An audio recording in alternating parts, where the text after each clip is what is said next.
अस्सलाम वालेकुम वरहमतुल्लाहि वबरकातुहू। हदीद की सूरह हदीद आयत 28 देखेंगे हम। अऊज़ु बिल्लाहि मिनश शैतानिर रजीम, बिस्मिल्लाहिर रहमानिर रहीम। या अय्युहल्लज़ीना आमनुत्तक़ुल्लाह व आमिनू बिरसूलिही। या अय्युहल्लज़ीना आमनू, ए वो लोगो जो ईमान लाए हो, इत्तक़ुल्लाह, अल्लाह से डरो, व आमिनू बिरसूलिही, और ईमान लाओ इसके रसूल पर। तो ईमान तो ले आए हैं, फिर दोबारा ईमान लाना है। दोबारा कहा जा रहा है, अल्लाह का तक़वा इख्तियार करने को कहा जा रहा है और दोबारा ईमान लाने को कहा जा रहा है। युक्तिकुम किफलाइन, अल्लाह देगा तुमको क्या? किफलाइन, दोहरा, डबल। किस चीज़ में से? मिर रहमतिही, अपनी रहमत में से डबल रहमत मिलेगी। व यजअल लकुम नूरा, और बना देगा तुम्हारे लिए नूर को। ये दो चीज़ें हो गई। अल्लाह का तक़वा इख्तियार करने के लिए, अल्लाह का तक़वा इख्तियार करने के लिए किस चीज़ को बदलना पड़ता है? दिल को बदलना पड़ता है। दिल में ही तक़वा होता है ना। एक ज़ाहिरी इबादत है जो सबको नज़र आती है, और एक होती है तन्हाई में जो हम फेल करते हैं, जो अफ़आल हम तन्हाई में करते हैं। वहाँ से हमारे दिल की हकीकत पता चलती है कि दिल में क्या है, दिल क्या सोचता है, दिल कहाँ अटका हुआ है, दिल किससे मोहब्बत करता है, दिल किसको अहम समझता है। तो असल काम क्या है? दिल को बदलना। दिल बदलेगा इंसान का, अल्लाह से जुड़ेगा, फिर वो दिल की वो कैफियत हो जाए कि आपको अल्फाज की भी ज़रूरत ना पड़े। आप अल्लाह से बात कर रहे हो तो आपको हाथ फैलाने की भी ज़रूरत नहीं है, आपको बैठने की भी ज़रूरत नहीं है। वो दिल अल्लाह से जुड़ा है, लेटे लेटे अल्लाह से कलाम हो रहा है, और अल्फाज भी नहीं है, दिल ही दिल में सब चल रहा है।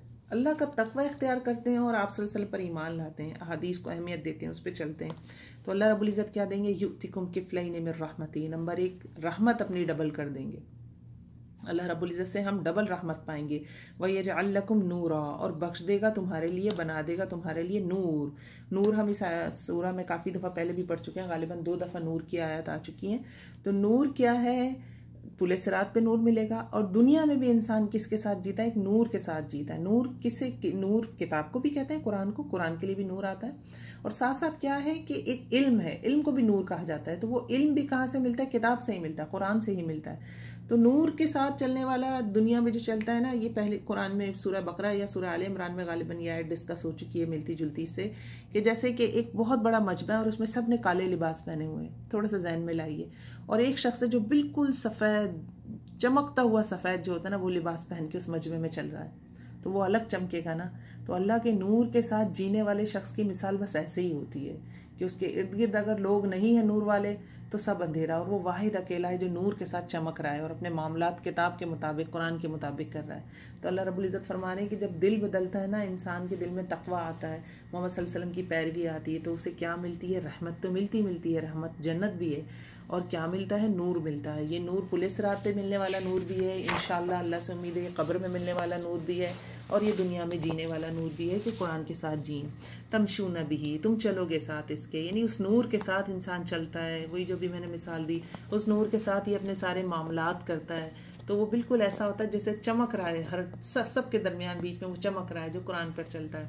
वही अगफिर लकुम, और तीसरी चीज़ क्या मिलेगी? अल्लाह की जानिब से बख्शिश। तो इंसान कभी तकवा इख्तियार करने की कोशिश भी करता है, आमाल भी अपने दुरुस्त करने की कोशिश करता है, फिर गिर जाता है, फिर लड़खड़ा जाता है, फिर गुनाह हो जाता है, फिर खड़ा होता है, फिर कोशिश करता है, फिर लड़खड़ा जाता है। इंसान है ना, हम ऐसे ही गिरते पड़ते अपनी कब्र तक पहुंचेंगे।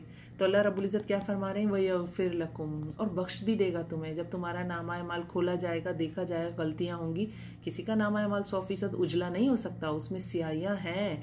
तो अल्लाह रब्बुल इज़्ज़त क्या फरमाते हैं? वही यग़फ़िर लकुम, ढाँप देगा। गफ़र, ढाँपने से भी ना, गफ़रा, हमारी उन गलतियों को छुपा देंगे अल्लाह रब्बुल इज़्ज़त। वही यग़फ़िर लकुम, अल्लाहुम्मा जअलना मिनहुम, वल्लाहु गफ़ूरुर रहीम। और बेशक जो ये सब कर रहा है वो तो है ही कौन? गफूर और रहीम। गफूर बख्शने वाला, यगफिर गफूर एक ही रूट वर्ड से दोनों हैं ये, और रहीम रहमत फरमाने वाला, करम करने वाला। तो यहाँ हमें ये पता चलता है इस आयत से कि दिलों को बदलना लाजिम है। अगर हम दिल को बदलते हैं ना, और आप सल्लल्लाहु अलैहि वसल्लम से दिल बदलता है तो मोहब्बतें आती हैं, अल्लाह की मोहब्बत भी आती है, आप सल्लल्लाहु अलैहि वसल्लम की मोहब्बत भी आती है। दिल में अगर हर वक्त लग़्व है, हर वक्त परेशान कुन बातें हैं, दूसरों के लिए जलन है, दूसरों के लिए हसद है, निकालना मुश्किल होता है, लेकिन निकालने की कोशिश करनी चाहिए। उस कोशिश पे हमें क्या क्या अजर मिल रहा है देखें, कि रहमत भी मिल रही है, नूर भी मिल रहा है, और कोशिश कर रहे हैं तो बख्शिश भी है। 100% तो नहीं हुई ना बात, जब भी तो बख्शिश है। 100% बात हो जाए तो बख्शिश क्यों हो? बख्शिश इसीलिए होती है कि हमसे 100% कोई नेक अमल परफेक्ट हो ही नहीं सकता, हम जरूर गलती करेंगे। तो अल्लाह रब्बुल इज़्ज़त फरमा रहे हैं, मैं बख्श भी दूंगा तुम्हें, कोशिश तो करें, हम कोशिश तो करें। कुरान की 10 मिनट की वीडियो है, 5 मिनट की वीडियो है, कोई ऑडियो है, किसी भी वेबसाइट से जुड़े हैं, किसी चैनल से जुड़े हुए हैं, देखना चाहते हैं, वो ही 5-10 मिनट के वक्त हमें काम याद आते हैं। और काम याद आएंगे और हम छोड़ेंगे, तो कोशिश तो करें कि नहीं, मैंने सुनना है, ये मेरी रूटीन में बस मैंने करना है ये, तो अल्लाह रब्बुल इज़्ज़त हमारे लिए इंशाल्लाह आसानियाँ फरमाएंगे। अस्सलाम वालेकुम रहमतुल्लाहि व बरकातहू।